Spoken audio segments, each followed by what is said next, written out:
Me quedé quieto en el pasillo de nuestro piso. Mi hogar, aunque llevaba tiempo sin sentirse realmente como nuestro, con un sobre entre los dedos que guardaba todo lo que creí desear. Documentos de separación perfectamente redactados, firmas aún en blanco, desenlaces. El corazón me golpeaba el pecho, no por rabia, sino por un vacío tan hondo que parecía un segundo latido, mudo, denso, exhausto. Durante meses, Marta y yo habíamos convivido como desconocidos cordiales. Nos dábamos los buenos días, pero apenas cruzábamos la mirada. Coincidíamos en la cena, pero no juntos de verdad. 2 platos, una mesa y un océano de silencio instalado entre los dos. Me repetí que ya no encajábamos, que nos habíamos vuelto lejanos, dañados, irreparables, y hoy por fin había reunido el coraje para poner punto final a lo que consideraba muerto. Pero justo cuando avancé un paso hacia el salón, dispuesto a pedirle el divorcio, listo para liberarnos a ambos, escuché la voz de Marta. Baja, temblando, hablando por teléfono, y ese instante lo volteó todo. No sabía a quién llamaba, solo sé que aquella frase me dejó clavado al suelo. Creo que lo estoy perdiendo, susurró. Cada día le noto más distante. Ya no se ríe, ya no comparte nada conmigo, pero yo todavía le quiero tanto. Los dedos se me abrieron y el sobre pareció multiplicar su peso. Sé que él cree que me da igual, continuó. Lo sé, por Dios, pero yo le veo luchar. Le noto agotado. Le escucho caminar por el pasillo de noche. Piensa que estoy dormida, pero sigo despierta, escuchándole, preguntándome cómo ayudarle. Sentí un nudo apretarme el pecho. Solo quiero que vuelva a sentirse a salvo, dijo con un hilo de voz. Quiero que sepa que no está solo. Aunque no me hable, estoy aquí. Estoy intentándolo. Lo intento con todas mis fuerzas. Algo se quebró en mi interior, pero no era furia, era culpa, vergüenza y un tipo de dolor para el que no tenía nombre. La distancia que yo le atribuía a ella nacía de mí. Durante meses me había convencido de que había dejado de interesarse.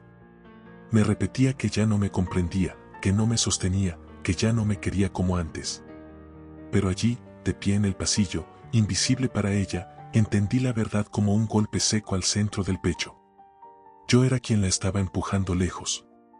Después de perder mi empleo, tras la muerte de mi padre, después de que el estrés se instalara como una sombra fija, levanté murallas en vez de pedir ayuda.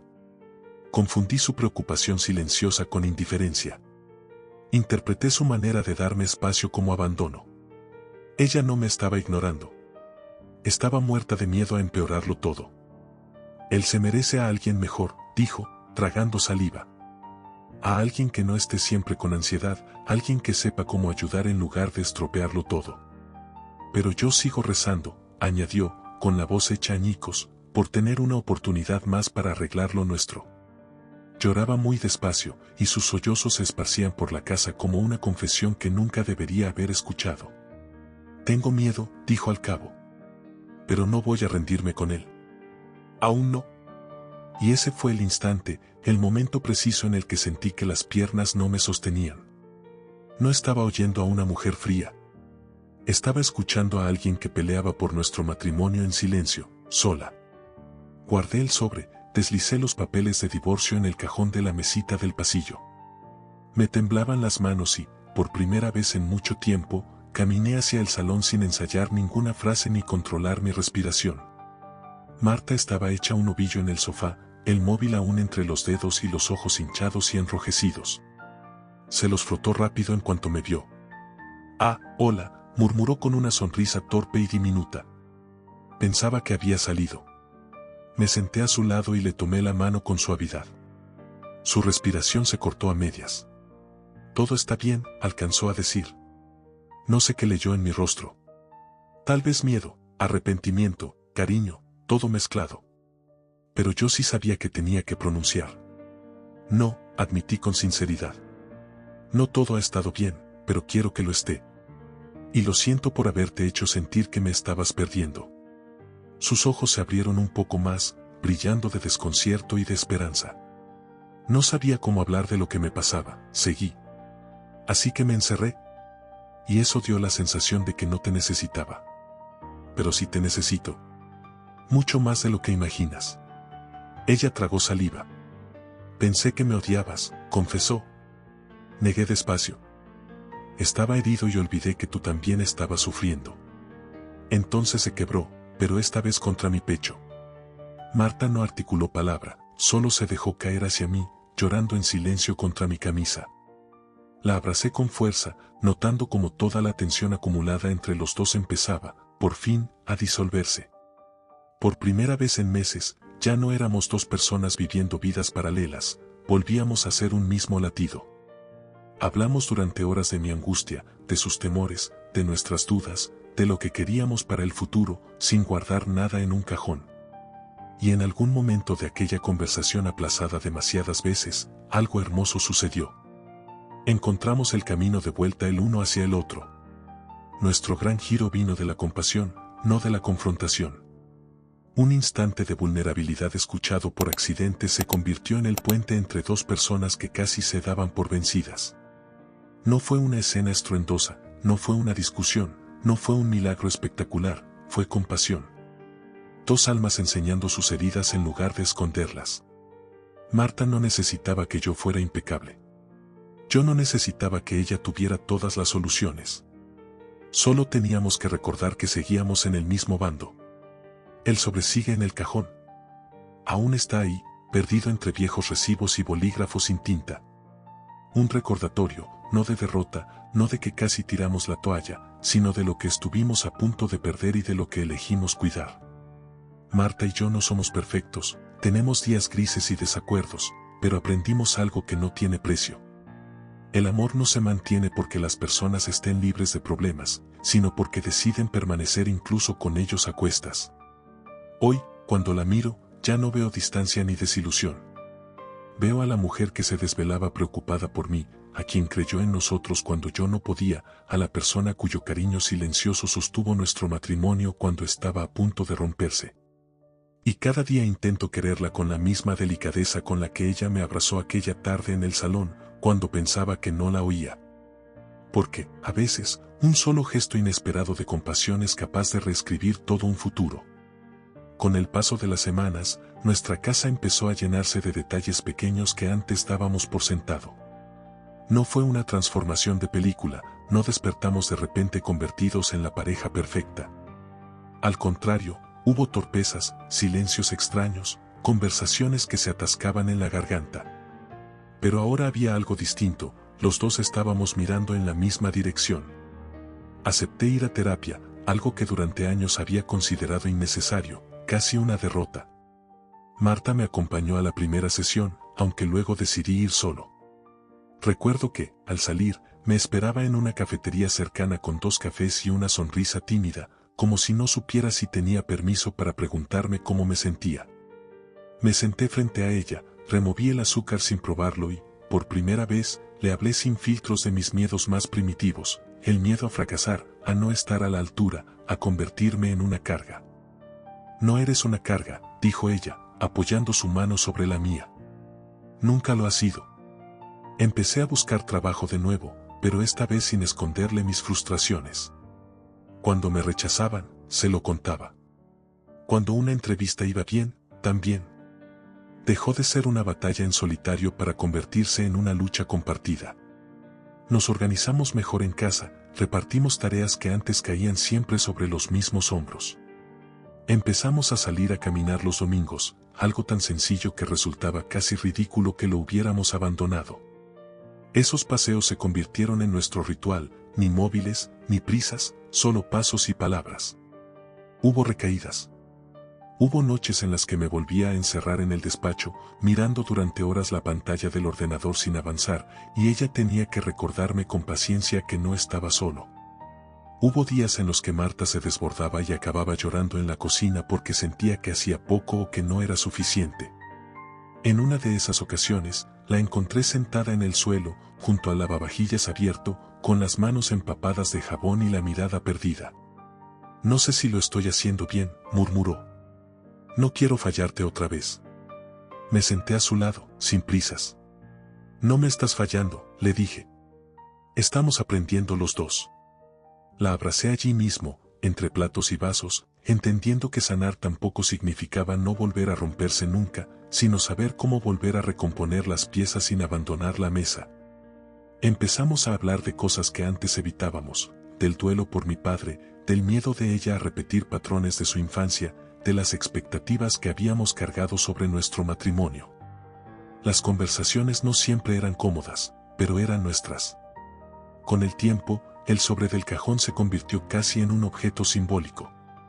A veces, al pasar por el pasillo, pensaba en él. No lo abría, no lo tocaba, pero su presencia silenciosa me recordaba que el amor también es una elección diaria. Una noche, mientras recogíamos el salón, Marta se quedó mirando hacia la mesita. ¿Algún día lo tiraremos?, preguntó, apenas audible. Me quedé pensativo. No lo sé, respondí con sinceridad. Quizá no hace falta.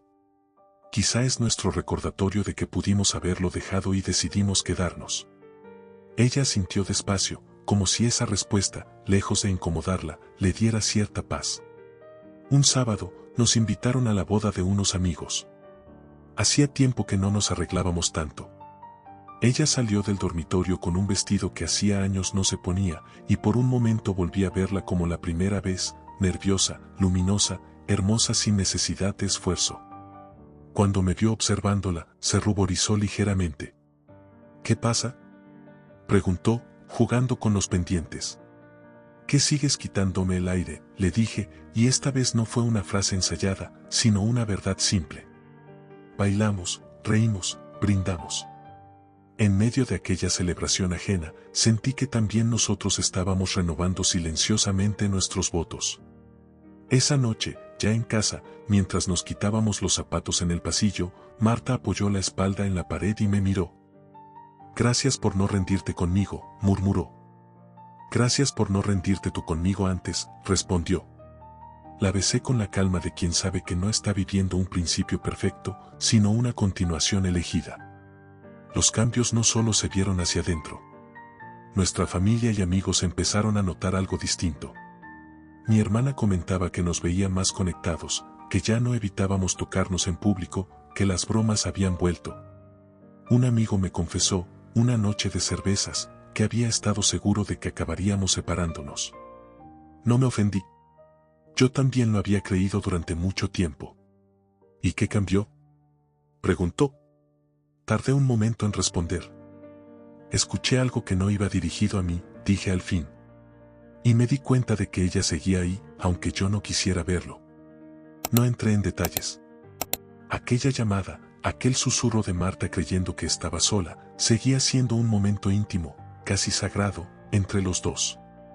Pero fue ahí donde entendí que la compasión es una decisión tanto como el abandono. Meses después, una mañana de invierno, recibí una oferta de trabajo.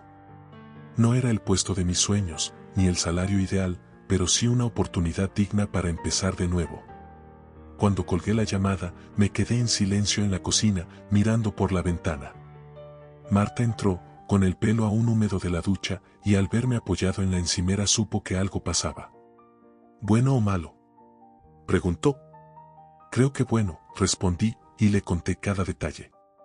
Ella sonrió con los ojos llenos de lágrimas, como si esa noticia no fuera solo mía, sino nuestra.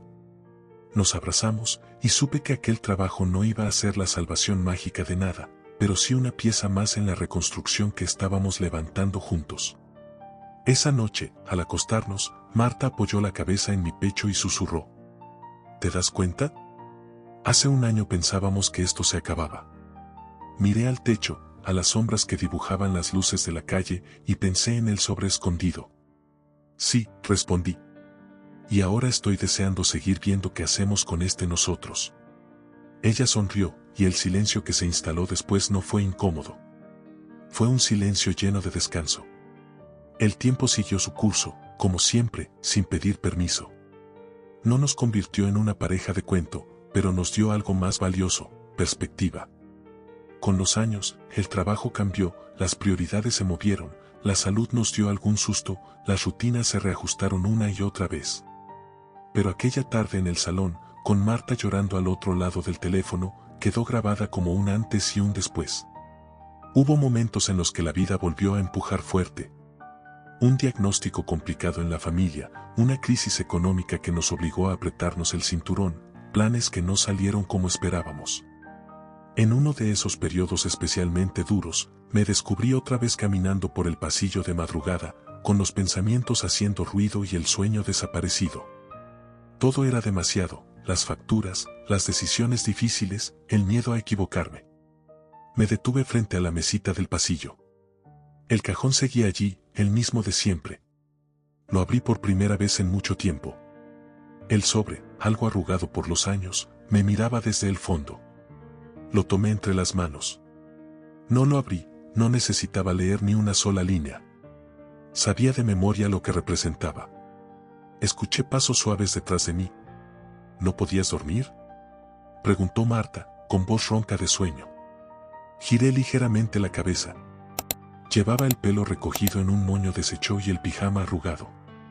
Aún así, seguía siendo el lugar al que quería volver siempre. No, admití. Tenía la cabeza llena. Ella vio el sobre en mis manos. Por un segundo, temí ver pánico en su mirada. Pero lo que apareció fue algo distinto, una tristeza serena, mezclada con comprensión. Ese sobre ya no tiene el poder que tenía antes, dijo, acercándose. Lo sabes, ¿verdad? Lo sé, respondí. Solo necesitaba recordar hasta dónde llegamos, y hasta dónde no queremos volver. Marta se apoyó a mi lado en la cómoda, hombro con hombro. A veces me sigue dando miedo que te marches, confesó en voz baja. No porque tenga pruebas, sino porque me acuerdo de lo cerca que estuvimos. Respiré hondo. Yo también tengo miedo a veces, dije. No de irme, sino de volver a encerrarme sin darme cuenta. Nos miramos en silencio. Entonces dejé el sobre de nuevo en el cajón y lo cerré despacio. No fue un gesto dramático, no hubo discurso. Solo una decisión pequeña y consciente de seguir eligiéndonos. Con el tiempo, esa elección empezó a tomar formas concretas. Un curso de cocina que hicimos juntos para salir de la rutina. Vacaciones a lugares sencillos, sin lujos, donde lo importante era el tiempo compartido. Pequeños proyectos en casa, como pintar una habitación o plantar unas macetas en el balcón. Cosas que antes habríamos aplazado indefinidamente por falta de ganas o de energía. No dejamos de discutir. Todavía había días en los que los malos humores chocaban, en los que uno hablaba más alto de lo necesario o el otro se encerraba en un silencio espeso. La diferencia ahora era que sabíamos volver. Cuando la tensión subía, uno de los dos solía decir: «Oye, estamos en el mismo lado, ¿te acuerdas?». Y esa frase, sencilla, nos devolvía al punto de partida: no somos enemigos, somos un equipo peleando contra el problema, no entre nosotros. Hubo una escena concreta que marcó otro hito en nuestra historia. Estábamos en la consulta de un médico, esperando resultados importantes. Marta apretaba mis dedos con tanta fuerza que casi me hacía daño, pero yo no se los solté. Cuando el médico salió y empezó a hablar, noté cómo ella temblaba ligeramente. No era nada dramático, pero sí algo que requeriría cambios, paciencia, cuidados. Al salir a la calle, con la ciudad haciendo ruido alrededor, Marta me miró con los ojos vidriosos. ¿Y si esta vez no tengo fuerzas?, preguntó. La abracé allí mismo, sin preocuparme por quién miraba. No tienes que tenerlas tú sola, le respondí. Esta vez, si uno se cae, el otro se queda sujetando. En ese instante entendí que, muchos años antes, ella había hecho por mí algo muy parecido, acompañándome en mi duelo, en mi pérdida y en mi hundimiento silencioso. Había estado sosteniéndome sin que yo se lo pidiera. Ahora me tocaba a mí devolver ese tipo de amor quieto y constante. A veces, cuando recibimos visitas, alguien comenta lo bien que nos ve juntos. Otros, más atrevidos, nos preguntan si nuestro matrimonio siempre fue así de estable. Marta y yo intercambiamos una mirada cómplice que lo dice todo sin palabras. No contamos los detalles, no hablamos del sobre ni de la tarde de los sollozos al teléfono. No porque sean un secreto vergonzoso, sino porque pertenecen a ese tipo de historias que solo se comprenden del todo desde dentro. Por las noches, cuando apagamos la luz, suelo recordar al hombre que fui aquel día en el pasillo, con el sobre en la mano y el corazón convencido de que la única salida era romperlo todo. Me veo allí, paralizado, escuchando a escondidas la voz temblorosa de la mujer que estaba a punto de perder. Y me recorre un escalofrío de gratitud. Bastó un instante de escucha para cambiar la dirección de toda una vida. Hoy, cuando miro a Marta, ya no veo a alguien que podría marcharse en cualquier momento ni a alguien que yo quisiera dejar atrás. La veo como la compañera que eligió quedarse incluso cuando yo le dejé todo el peso del camino. La mujer que, creyendo que hablaba sola por teléfono, dejó caer las defensas y mostró todo su miedo y su lealtad. Si algo he aprendido es que el amor no se sostiene solo con grandes gestos, sino con actos de compasión aparentemente pequeños: hacer una llamada, sentarse a escuchar, acompañar a una terapia, quedarse despierto cuando el otro no puede dormir. Sigo pensando en aquella frase: un solo acto inesperado de compasión puede reescribir todo un futuro. Hoy sé que no es solo una bonita idea, es la razón por la que, cada mañana, despierto en la misma cama que la mujer a la que casi pierdo por no saber pedir ayuda. Y mientras la vida siga empujando, sé que tendremos que volver a elegirnos una y otra vez. Pero ahora, cuando lo hago, ya no es desde el miedo, sino desde la certeza de que, aunque el mundo se tambalee, seguimos estando del mismo lado. Si esta historia tocó tu corazón, recuerda que el amor se construye con empatía y presencia. Dale like, comparte este video y suscríbete, porque cada relato puede ser el recordatorio que alguien necesita para no rendirse. Acompáñanos en el próximo capítulo.